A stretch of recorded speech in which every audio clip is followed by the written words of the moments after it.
into this. What has to be one of my favorite ones to talk about, but then anything to do with books. I'm a bit of a geek, as some of you already know. Um, and Yeah, anything to help people spread their message is something that I love doing.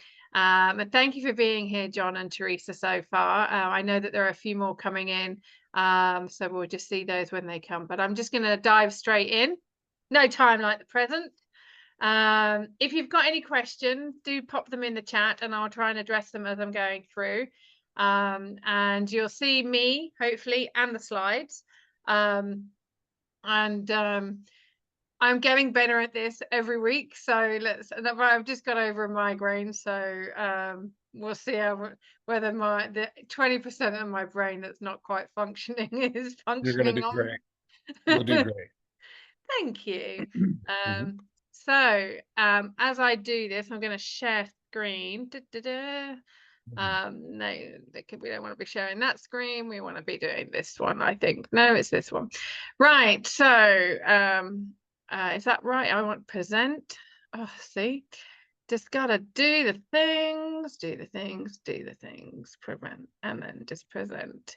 So you should now see the slides. I do them like this rather than as a PowerPoint, because I just feel it's easier for you to read them, and they're nice little prompts. So this week is all about anthologies and whether they're a good idea or not, because I've done a number of anthologies with people, and one of the pieces of feedback I get is, oh my goodness, they're so different with you, Dawn. I'm like, hey, well, we kind of take it for granted how we do things. And then I started looking at how other people do them, and I started looking at the results that people were getting, and then the number of co-authors that are actually invited to take an anthology or to do an anthology. And what I realized through a lot of research over the years is that a lot of anthologies are just there for the person to get another book under their belt, another title added to them, to their ever-growing catalogue. And it's like, well, where was the anthology good for the reader? What did the reader actually get? Because when you're seeing anthologies with 20, 30 co-authors sharing a story, there's no depth to that story. It's just a collection of essays. And if that's what the anthology is all about, it's a collection of essays or a collection of short articles, that's great. But it's like, what is the reader getting out of this? Not what we are getting out of it as the authors, because no one really cares about the author. They just want to know, the readers want to know what they're getting from it. And as someone who reads a lot, I'm a reader first, then I'm a writer, then I'm an author, and then I'm a publisher. So what I'm going to get out of this book, what's in it for me? It's that good old sales technique that we're all taught in business. What's in it for me is what we need to address with our clients. And this the very same applies to our readers. What's in it for our readers? And I mentioned there the number of co-authors. If there is a lot of co-authors, yes, the marketing strategies might come into play very quickly, but more than 10 authors, they don't get listed on all the publishing platforms. So even if you are number 11 on that list of authors, you will not be added to the majority, I would say 99% of the publishing platforms. So you're not even getting recorded as the author on the publishing platform. So it's not going to show up for you. And also when you've got around, I don't go above 10, because then everyone can be included. But what that also does, it allows the reader to really, really get connected to the author. They really connect to that story. They see that story mountain, the beginning, the middle, and the end. They're like, you can call it. I kind of related it to in one anthology I was doing, like one of those really nice pastrami salad sandwiches from that really gorgeous sandwich shop in Upper Manhattan that I had there, Artie's Deli, I think it was. Oh my God, it was a sandwich and a half. I've never seen anything like it. I devoured it all, but that's besides the point. But when you've got more than 10 authors, the depth that you're story has and the impact your story has or your expertise has on the reader, it's reduced. And the whole point of us joining an anthology is to give. It's not about us, it's about giving to the reader. And when we give, it's such a precious gift. And we can really, really accelerate someone's growth or healing or knowledge. And that for me is the most important thing when we're writing anything, whether it's an article, a social media post, or a book.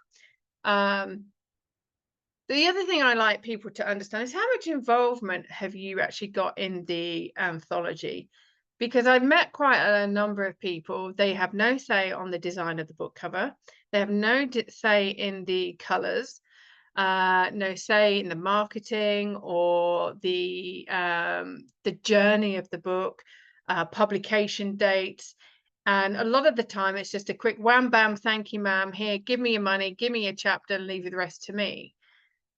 And I find that that can be, and there might be a few marketing calls along the way, you know, like we're going to do it this way, we're going to do it this or this, all done by email. But this is a book that we're creating together. This is something that is impacting all of our brands. We're giving up our time to contribute. We're giving money to support the publication of it. But our voice is still important, whether it's the voice in writing or the voice in that group, that team. So how much involvement will you have in the entire process as you write and are getting involved in this anthology? Let me just move everybody over that side so I can get the arrow. So that would be the first few questions I would really invite you to consider if you're thinking of joining an anthology or you are wanting to lead one yourself. How are you going to lead the authors that are joining you on your shared mission? And then the step two, this is something that I feel, again, going back to what's in it for the author, or what's in it for the reader, or what's in it for the publisher. Why are we writing? Why are we writing what we're writing in this anthology? Because like I said, is it just to be included in another bestseller? I mean, I could get my dog's book to #1 bestseller with just paw prints in it. There are strategies that will get us there, but does it actually mean anything? What's the meaning of us contributing to this? Are we doing it for vanity? Are we doing it for purpose? Are we doing it for impact? And if so, what kind of impact are we writing it for? And it's always good to be honest with ourselves, because sometimes we're like, oh yeah, I did just do that for ego. Okay, better check myself. But is it a bad thing? Is ego and doing it for ourselves a bad thing? Because if we are doing it for ourselves to raise our profile, what is that helping us achieve on a bigger scale? What is that bigger picture that we're trying to achieve by becoming an author in somebody else's book or within our book? Whenever I do an anthology, it's our book. It doesn't matter if I'm curating it. It doesn't matter if it was my idea or if it was my client's idea or my co-author's idea. It's our book. It's something we're creating together. And it's got to suit everybody within that group, whether that is suiting all of our shared values, our missions or our goals. And is it something that you are helping others within the group that are not as experienced as you? Or are more experienced authors and writers actually helping you grow? Where is the mentorship, the leadership within the group? And also one of the biggest things that I find is the amount of words that we're asking we're being asked to write. Because as I was saying about the story mountain, if you've got about 10 people, you really want to be writing about 7,500 words per contribution. Because then you've got around about 2,500 words to actually develop that story mountain, that sandwich. And that actually gives you, as the writer, a lot of time to express yourself, to articulate your thoughts on your arguments, or to really dive deeper into your story. Whatever that story might be. It might be a business story, it might be a case study, it might be a bit of a white paper that you're planning for a much bigger thing. It might be the advert that you need for your own book that's coming. Because this is one of the things that when you are being asked to write that many words, it's another way of stretching that muscle. It's about building that writing muscle, that awareness of who you are. But again, it also gives the reader so much more meat for without wanting to offend any vegans out there. That meat that we've got in there, like what are we really packing a punch with? What are we giving the reader? Because again, it's all about the reader. It's not about us. We have to take ourselves out of this journey a lot of the time because it's all well and good having all these books out there. But if it's not benefiting the reader, no one's going to review it. No one's going to buy it. No one's going to recommend it. And so what was the point? Unless, of course, your point of writing is to do some healing for yourself or learn to articulate yourself or be led on this writing journey. So again, comes back to your purpose and your intention. But the reader is always the most important. The third thing I would say, in my very humble opinion, is what kind of support are you actually getting from the lead author and the publisher? Are you getting any coaching, one-on-one coaching, as well as group coaching as you're going through the anthology process? Are you getting help writing and developing? As somebody who's a developmental editor and author coach, one of the key things that anybody who contributes to one of my anthology gets is a lot of time. I spend time with them nurturing their story and questioning them, making sure that the stories are available for audience across the globe. Because the moment we do anything online, we've gone global.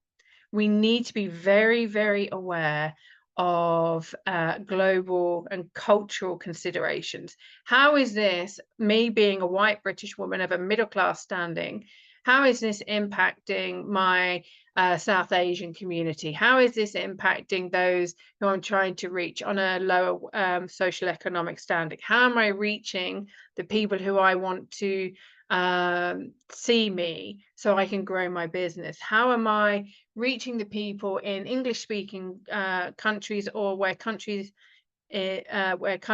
where English is a second or third language? How am I reaching those people with my message? How far can I get this story to go? And that's what we're looking for when we're writing our stories. How far can we get this story out there? How far can we get this inspiration and motivation and healing for those people? How are we reaching our networks? Because even though, let's say I found out recently, I have a huge following in Singapore. Who knew? I didn't. But again, following the metrics, I don't speak the language of Singapore, but you know they love me out there. Fantastic! I better go out there soon. But again, is how is it what we're writing and who we're writing with? How is that helping us reach those new audiences? How is it allowing us to expand our brand? So, for example, people know that I do a lot of social impact work, hence why a lot of my stuff is about social impact and making the world a better place, not in a disillusioned, utopian, you know, woo woo. Not that there's nothing wrong with woo woo, but you know, I am very grounded. But what is it that's impacting us from growing and achieving our very best and reaching the soul? Because many of us at my age, I'm 47, we're kind of seeing that it's no longer enough just to make profit.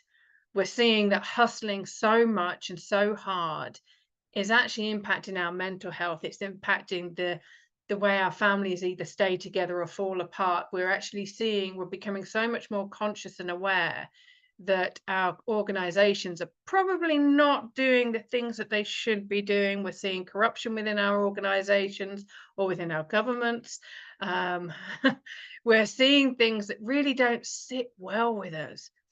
So what are we seeing within our organizations that we could actually create an anthology about, or join an anthology where there's a collective global selection of voices where we can actually make a difference on a global scale? So for example, there's one that we're looking at the moment in the ITAD industry, where how is all this technology that's being dumped in other countries, how is that leaking our information and actually poisoning the ground and poisoning the people in India, in Africa?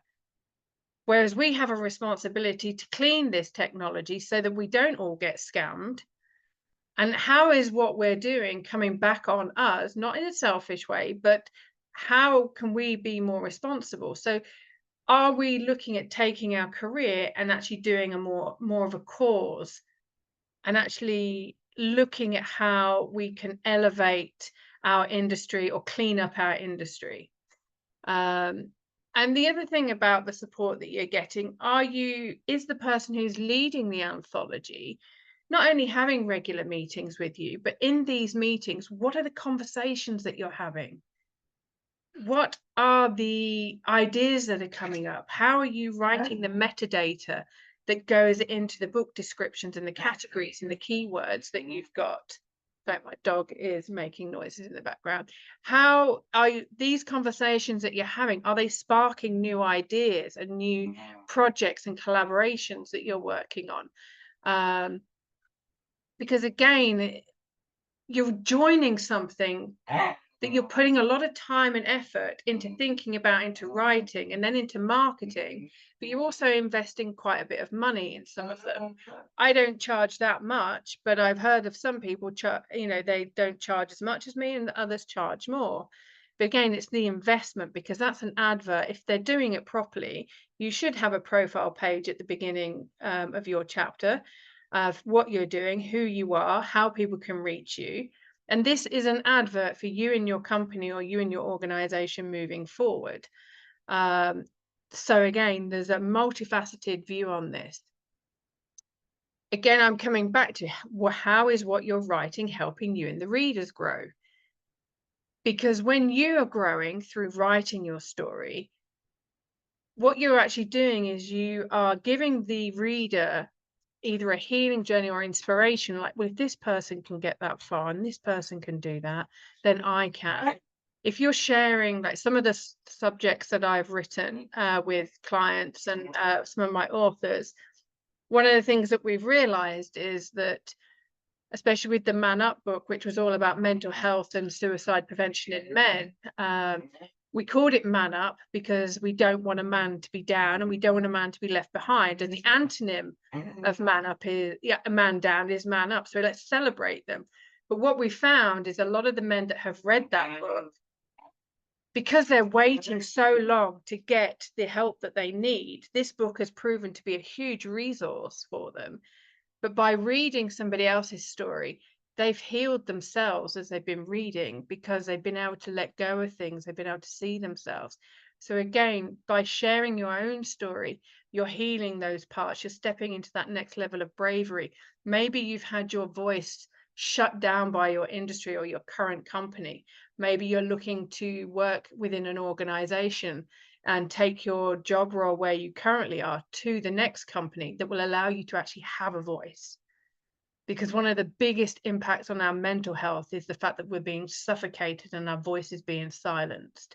The way we can become better leaders within our organizations is to allow others to have a voice within them. So again, how are we looking to help ourselves, our readers, and our communities and organizations to grow? And again, and with that, we then know whether the investment that we've made within the book is actually worth the time and the effort. Because it might be, I don't know, some people I know that only charge $500, some charge $1,500, some charge $5,000. When we look at how we're marketing and who we're working with, have we had the opportunity to mentor somebody within the group? Has that actually enriched somebody's life? Is that the return on investment that you're looking for? Is the fact that you've got your story out there, or you've made a difference, or it's going towards policy change? Are you changing your industry? Is that the investment, the return on investment you're looking for with your anthology? And the only way we can actually address all of those issues is when we actually look at the standard of the publishing. And I look at some books out there, and yes, I own it. I am a literary snob. Um, I'm also a coffee snob and a chocolate snob. I'm just a snob. I own it. But what is the standard of publishing? Have you got somebody who's just whacking a cover together, and taking a cropped image of you and putting you on the social media graphics, or, and you can so tell they've been done so badly. I mean, no one needs to see a cover that I've designed. I wouldn't wish that on the world. I'm a writer, I'm a coach, I'm a speaker. I'm not a graphic designer. Leave it to the professionals. It would definitely be, I call it Canva chaos. No one needs that in their life. But when you look at some of the books, you can so tell that it's just a Word document, that's been put together, front cover and internal pages. There's been no alignment, no typesetting, and you can see it's a homemade job. Or are you going to choose a publisher that actually invests in a professional cover design with the typesetting and the editing? You would be surprised how many books are out there that have not been professionally edited, and how many writers don't invest in the editing. And it saddens me, because when you're joining an anthology and you're paying that money, that's what the investment there. So it's a collaboration. You're not just paying to be in the book, you're paying for all of the services to make sure that the book is of a high standard, because it represents you. How much does your name mean to you? If you're joining an anthology and it does not represent the quality you expect for your life, and the prestige that you've associated with your name, are you in need of raising your standards, or are you just prepared to accept mediocrity? Are you leveling at mediocrity, or do you want to go to that next level? Again, it's all about why, how you're being represented, and again, that experience that the reader is receiving. Do we really want somebody to invest their money into what I call a half-assed job? Do we want to disrespect our readers by giving them a homemade book, that hasn't been edited, that hasn't been, I mean, there's one book that, I mean, I really wanted to get my hands on this book, and then I started it hadn't been well researched. Um, I'm just like, "Oh my goodness. Wow." And the thing is, when I did a bit more digging, it was so obvious that the reviews that this book had got had been purchased, because a lot of the reviews that you get out there, some anthology work, people that put together anthologies and publishers, they recommend buying reviews. Now, I could very easily get 250 reviews for $250 off Instagram, but they're not going to be honest reviews. Yes, they will help push it up on the Amazon algorithms or the Barnes and like the different publishing platforms, and it will get you seen, and that's great. But can we trust the reviews? And again, are we, all of these processes that go into the publishing process, or all of these elements that are going into the publishing process, are they elevating you, or are they actually damaging your brand? Are they actually damaging the name your parents gave you? Which also, from myself, one of the reasons why I called my company Dawn Bates International, and now doing it as DBI, is my parents gave me my name, and no one disrespects my parents or my grandparents, not even me. So it holds me accountable. So I'm certainly not going to be joining a book that's going to be damaging my brand or my parents' name. So my mum's got that look, and I fear that look every time. So my boys also know what that mother look is. But there we go. And the other thing that I always encourage people to look at when they're joining an anthology is, have you, when you're getting together in these meetings, with either on a one-on-one with the person leading it or as a group, are you being advised, or are you exploring how you can get a return on investment from being part of it? So if you So, for example, for round figures, you're investing $1,000 by joining this anthology. How many clients do you need to get back? Or how much learning do you need to get back? Or how much like education, and or how much support or healing or confidence is that £1,000 investment worth to you? How are you getting that money back from this anthology? Is it elevating you into a new network? And how soon are you waiting, or how soon are you expecting that return on investment to come back to you? You know, is it you want it straight away? Is it that you want it next week? Or, for example, I published a book, particular book last year, and only yesterday did I meet with somebody who's considering using me as his publisher. And that's almost a year down the line. I had somebody who read my second book. Oh, goodness, I think that's nearly 10 years ago. He read my book. He's never worked with me, but he's referred 3 people to me. That one book has made me a lot of money, but it has come over the time. It's nearly a decade later. So how soon do we get our return on investment? And in what way can we get that? Because just by doing this, and how, for example, when you're buying copies of the book that you've been an author of, how are you generating income? Are all the online? I think I'm running ahead of myself. I've done all the publishing bits there. You know, how are you looking at sharing? What are the different things? Because the other thing you've got here is maybe you have been a bit of a lone wolf. Maybe actually investing in joining this anthology is giving you a community that you would never normally had.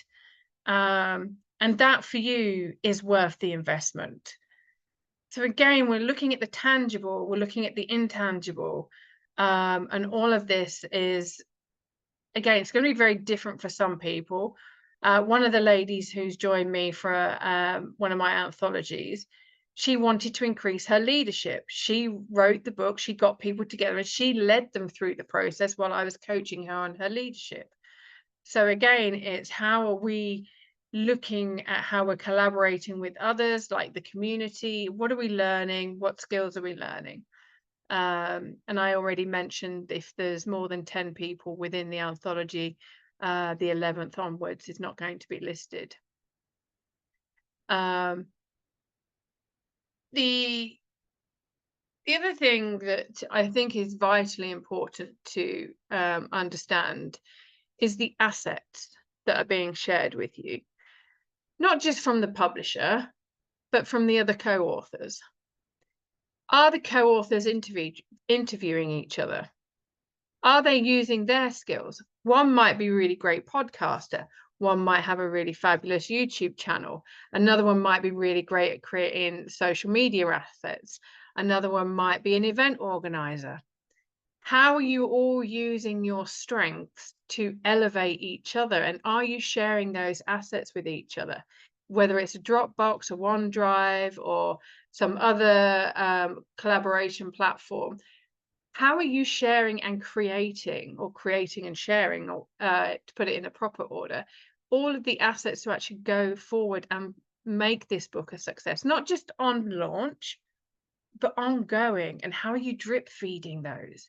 Because it might be that one author is a really great podcaster, so they might be the person to record the audiobook. They might be the one that drip feeds, like audiograms and interviews. You can use these to stage and put into the marketing strategy. How are we doing this? How are we highlighting this chapter? Okay, let's all release things on these chapters and on these orders, or in this order. And how are we maximizing the amount of sales going forward? Now, bear in mind, most books only sell about 3,000 copies in its lifetime, or rather your lifetime. But how do you maximize that? Are you going to be given assets that you can, like, for example, bookmarks? Are you being given merchandise or the samples or the designs for you to then go to your own printer or your own merchandising hub in your own country, to actually produce your own merchandise so you can sell those at events as well as the books?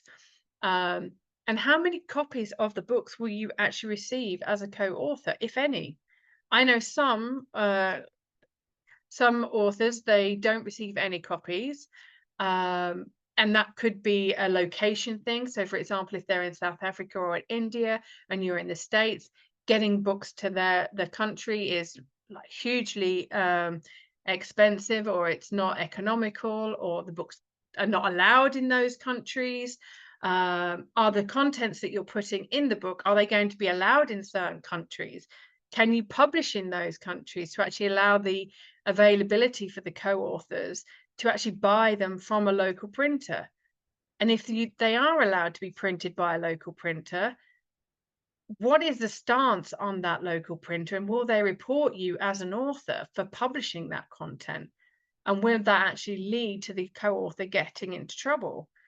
So again, it's all of these little things that you're not going to find on Google. You're not going to find this on a Google search. Not well, might do now, but you know, because I'm putting it out there. But again, these are some of the things that we need to consider. Um, and again, when you're sharing all of these assets and you're making sure your authors have access to copies of the book, this is actually driving a bigger impact in those countries, in those communities. More awareness. Are you leaving bookmarks in cafes? Are you showing up on, I mean, I'm drinking out of a Sports Direct mug at the moment because I'm on a 7-day water fast. You know, I need a big bucket of liquid. I've got non-alcoholic mulled wine in here, which is just the spices with water. Okay, so again, if I'm showing up on a Zoom call or a meeting, but I've got all my mugs branded, or I've got a hoodie on, are these the merchandise options that are available to you? Can you share them? And how is that impact going to have? One of my mugs has awake, not woke on it. Another one has prepare to be offended, or I come with a trigger warning. Another one's got owning my ovaries and potent power inside and pain into power. Again, these are subliminal messages that people are picking up on. You might get a message through the chat. Where did you get that mug from? Oh, we sell it online. Again, it's all of these different assets that you're getting to help you elevate your brand and the impact of the book overall. And who is it helping? Is it just helping you to increase your bottom line? Or is it increasing the healing and the awareness and the knowledge and the education? And is it a bad thing to increase your bottom line? I don't think so. We're all in business to make money. And the more money we make, the more greatness we can achieve in the world. And the reason I say that is because I remember watching a documentary about a volcano explosion in New Zealand. And the New Zealand government wouldn't send out helicopters or rescue teams to this volcano, even though there were people on there that were alive, that were waiting to be picked up. And they're like, no, it's too dangerous. Two local businessmen who'd done very well for themselves had helicopters. They got in their helicopters and they went, well, if the New Zealand government aren't prepared to do anything, we certainly are. And they flew their helicopters out there. They rescued all the people off that volcanic island and everyone was safe. And I was like, that is why we make money in business. That is why we do whatever we can to make as much money as we can to be able to have that level of impact on the world, on our neighbors, for our children, to inspire our children, because our children are always watching us. Their eyes are on us 24/7, even when they're not.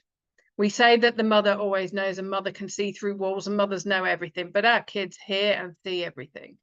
And when we are making a great impact on our readers, on our communities, on our businesses, and on our peers, that is something very, very special. And as somebody who has written as many books as I have, and my two boys are well, two young men now. They're not boys. They'll always be boys, but they're not boys. Goodness gracious. When they read a testimonial or a review from one of my readers about how I've helped them, that is probably one of the best things about being an author.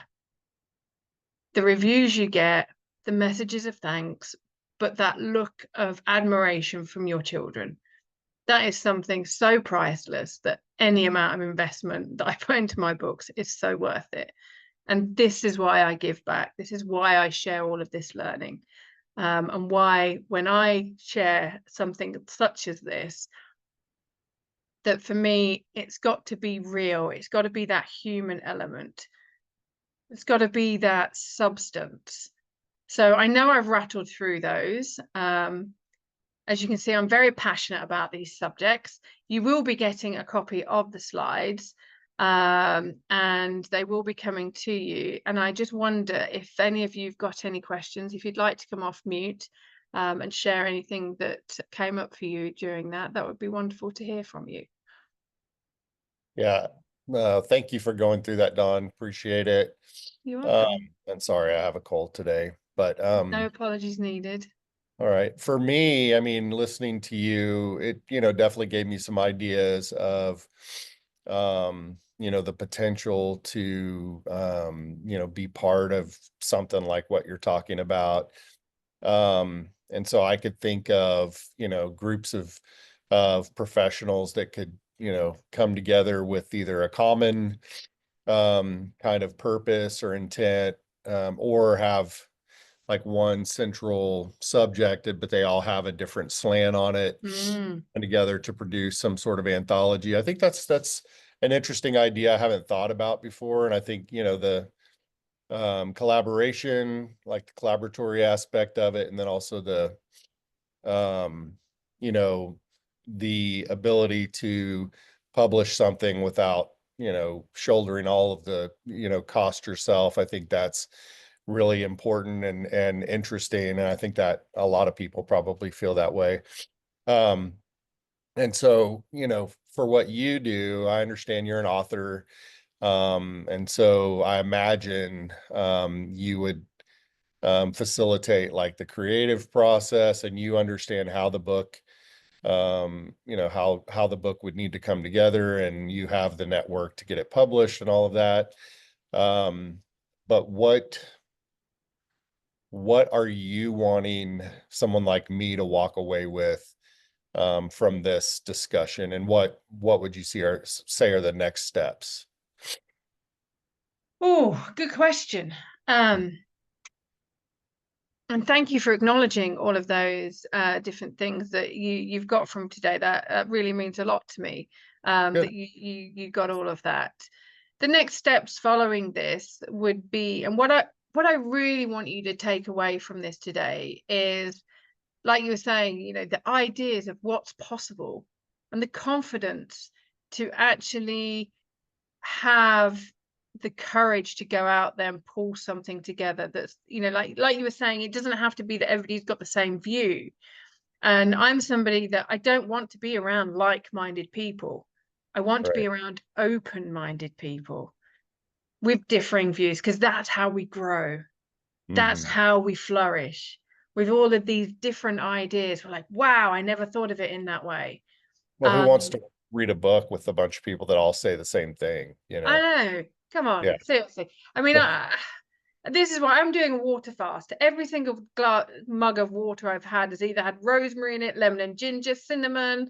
Like I've had to flavor the water. Like 7 days of just drinking water would drive me batty. And the same thing is a book. If it's all the same, and this is why I say that so many books are becoming so vanilla.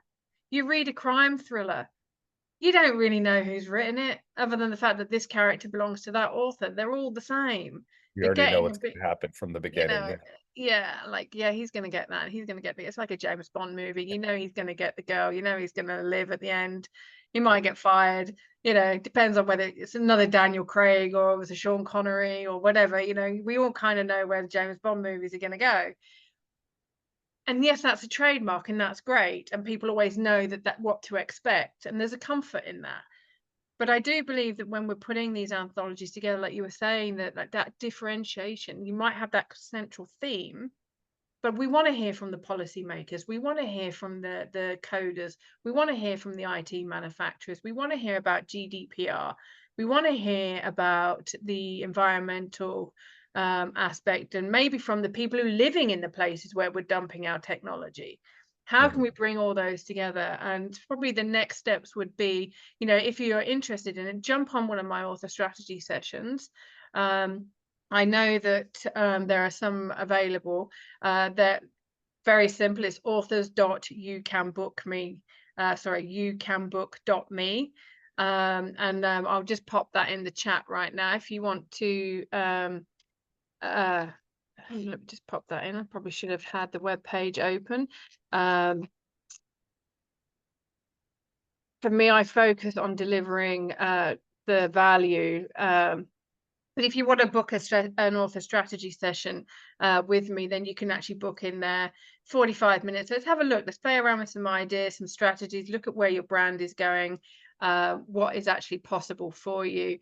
But really for you to understand when you leave these sessions, that's a bloody good idea. I'm going to run with that. And just knowing that it's possible, and that there are authors like me, there are author publishers like me out there that are willing to hold that space for you when you put an anthology together, whether you're choosing to lead it or whether you're just going to get you know, it might only be 5 of you that want to come together and share your experience. It might just be 2 of you. You know, the number, again, I wouldn't go above 10, because then you're not all being acknowledged, which I think is really important, because we're seeing so many anthologies coming out now where there are 20, 30 people being put into it, and it's just a money grab on behalf of the publishers. And and that's the other thing I want people to take away from it. Actually know what goes on behind the scenes and what's possible when you get together and do an anthology. Why it's always a good idea to not go above 10. Yep. Know that you should actually be getting the support that you need, that you deserve. You know, it's not just send in your money, send in your chapter. Oh, by the way, we've published, here are the links. It's a group project, and it should be treated as such.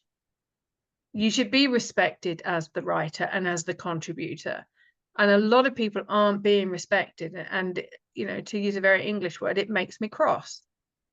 And where can we go see examples of some of the projects that you've done like this? And You can, if I let me just get rid of this. Let me just show you. If I go to my website,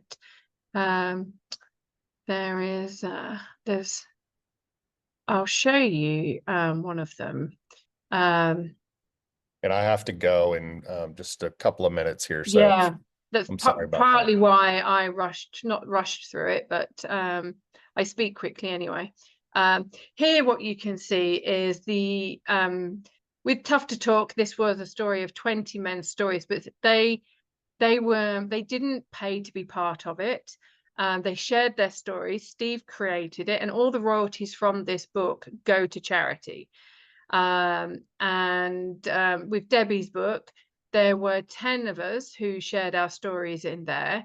All online sales, they go to charity. Okay. None of the authors take online sales. And again, making sure you know that these things are available and what the options are, your contracts. Forgot to mention that in the main thing. But knowing where the royalties go and having an agreement up front.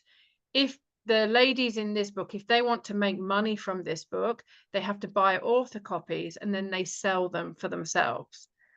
And then, because there were ladies in here from Latin America, there were ladies from America, from Africa and Europe, and they each had their own favorite charity. So the sales that they got from buying the book and the profits made from the sale, they donated to their own charities. And this is Lani. This is a lady who wanted to develop her leadership skills. So she pulled some women together, led them through the process. And as you can see, they're all professionally done. And yeah, and Breakdown to Wake Up. This was the very first anthology I did. Jocelyn really wanted the 16 names. I did advise against it. But again, 16 very powerful stories, all royalties. All the royalties of this book go to Jocelyn. And if the authors that are involved in here wish to make money from this book, they have to buy author copies.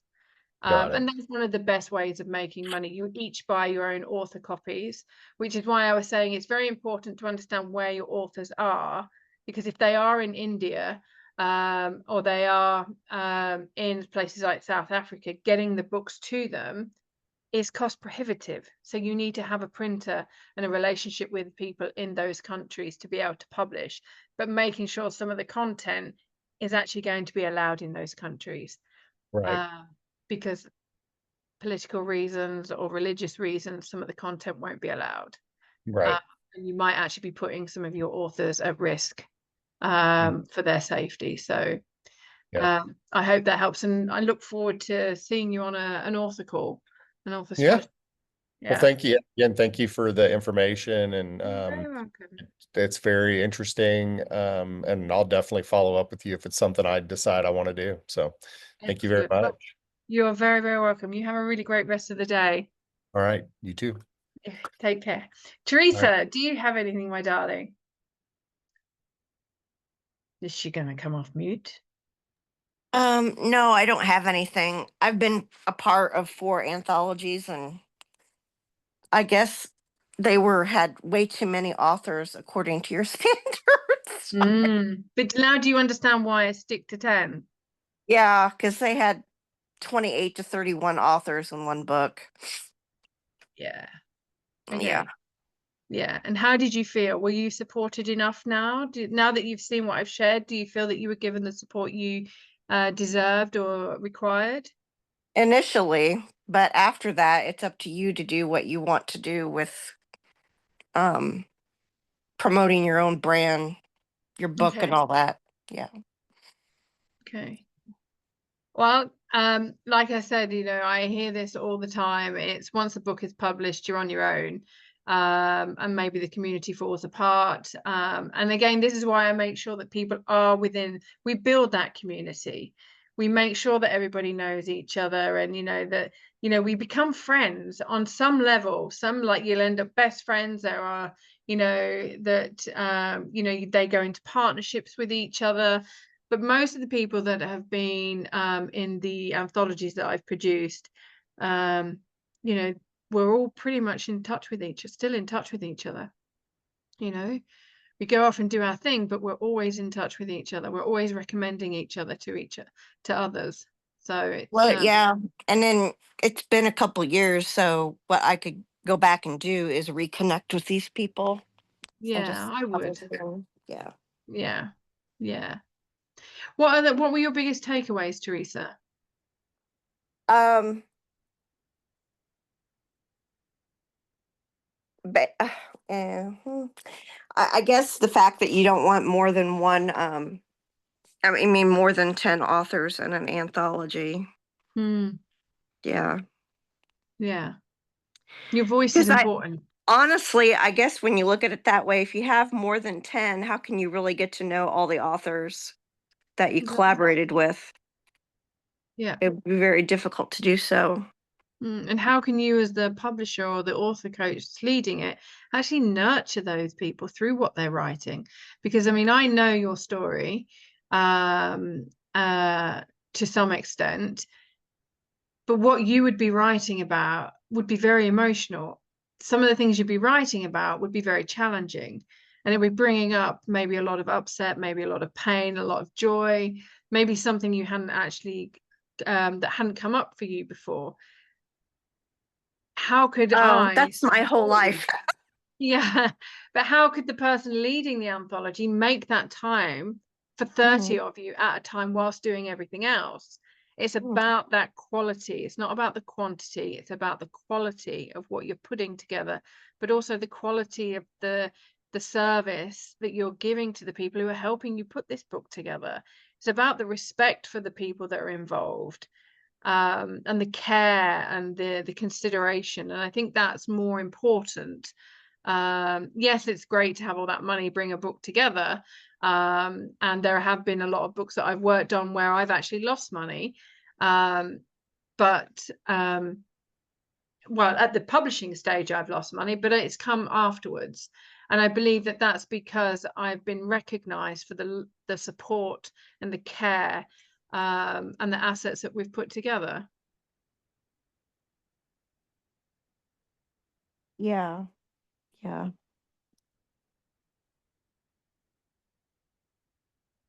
How are you feeling? I haven't been feeling well since Wednesday afternoon. I'm staying home from work again today. Okay. So that one guy who had a cold, I have sinuses and all that. It's not. Been a week, This is the yeah. third time this winter season that I've been sick. Oh dear. Come on. You need some of my witch's brew. Oh my goodness. I'm just tired of getting sick again and again. Oh, well, I hope you feel better soon. Is there anything else that you'd like to share with us about what you heard today? No, it was very interesting.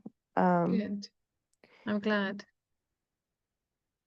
Yeah, I do think the publisher that I'm with, all she does is do anthologies, and she's all about doing the things to get it out and making sure that they get promoted, soon right after it's published. But then I don't think it's mainly up to the author to decide whether or not they want to stay nurtured, because she does provide opportunities to get together and collaborations even since then. So Take them. yeah. Yeah, because what you've written is important. Like I say to my boys, what you think, what you feel, and what you have to say, your voice is important. Never let anybody squash it, or and not even yourself. So if you've got something that you'd like to, and again, a resurgence of the book will actually help then go on to sell more copies so you can make more impact. Might be an anniversary of the book, or an anniversary of the contents of the book, where you can all get together, maybe do a live stream or a seminar, or it might be that you, like, a few of you get together and go, well, actually we learned this about each other, how about a group of us get together and do another anthology of so many years on, and see what happens there, or how much you've grown, or maybe get on podcasts about it. There's always opportunities. And a book, and I know what I'm about to say, I apologize if I upset you, again, because I know a bit of your story. Get on a podcast and actually talk about what you're saying and the impact that it has on you, because when a book is born, when we just publish it but we forget about it, it's like we've given birth to a child and we've just forgotten about them. And we write the books for a reason. We publish them for a reason. We have children for a reason. And I'm not saying that, a book and a baby are, the same. That obviously they're not, but we pour so much time and effort into bringing the book to fruition, that the journey to actually get to the thought of, oh, I might write a book, or you should write a book, and then writing the book, and then going through the publishing process. But if we're then forgetting about the book once it's published, really, was the book that important to us? Or again, looking at our intentions of why we published the book. True. So yeah, we've got to talk about the book for the rest of our lives, so we better be fully on board with it. So so time is up in one moment. So I just want to thank you so much for joining. And for those of you who are watching the replay, if you could comment below the video, whether it's you're watching it on YouTube or Vimeo, wherever you're watching it, or if you're sending me an email because you've received it by email, then please do get in touch. And if you want to publish or explore the opportunity to write a book with me or be published by me, then do let me know and book yourself in at authors.youcanbook.me for a free 45-minute strategy call. Thank you so very much. Have a wonderful weekend, and I will hopefully hear from you very soon. Ciao for now.